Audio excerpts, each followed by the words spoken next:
Hey guys, so Albert Einstein once said that the most beautiful experience we can have is the mysterious. And as someone who is a little bit obsessed with monsters, I tend to agree. So here are my top 5 all-time monster hoaxes. Number 5, King Tut's Curse. In 1922, Howard Carter discovered the tomb of Pharaoh Tutankhamun, which I am not gonna brag, but I'm pretty 95% sure I said that right. The story goes that Carter and his team were cursed. Now, I hate to be the Pharaoh cursed party pooper, but I can tell you that there was no statistically significant difference between the lifespan of the crew and the general population. And also, although curses above Pharaoh's tombs are very common, King Tut's tomb does not actually have one. Number 4, the Loch Ness Monster. There had been sightings for many years of a supposed aquatic gigantic beast in Scotland's Loch Ness, but the story didn't become a global phenomenon until 1934 when the Daily Mail published this famous photo,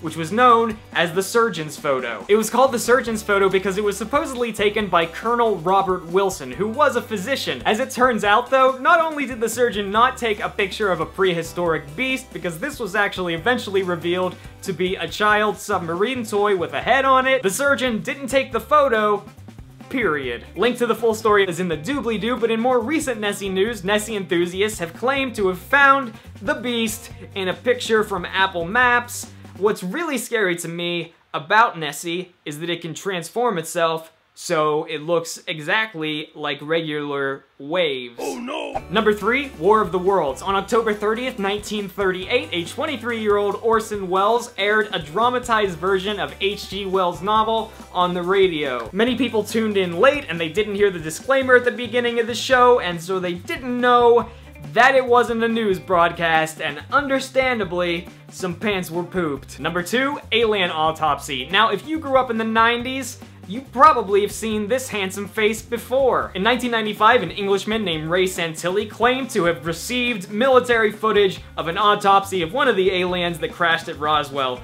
By the way, no aliens crashed at Roswell. The autopsy aired on Fox, and what? It turned out to not be true, which is crazy. That never happens. Although Santilli himself admitted that it was fake, he also said that he had seen a real alien autopsy, and that it had just degraded too much to show on TV seems legit. And the number 1 monster hoax of all time, Bigfoot / Sasquatch. I have spent entirely too much of my life looking at blob squatch pictures. I'm not proud of it. Well, I'm a little proud of it. And more than once, I have tweeted Emily Grassley to please do an episode on Bigfoots. By the way, it is Bigfoots, not Big Feet. There's been Sasquatch lore going back centuries, but the modern Bigfoot phenomenon really began in 1967 with the famous Patterson-Gimlin film, which was filmed in Bluff Creek, California. And in case you're wondering, no, I didn't have to Google that, I just knew. The Patterson-Gimlin film has never actually been totally discredited. In fact, there are some...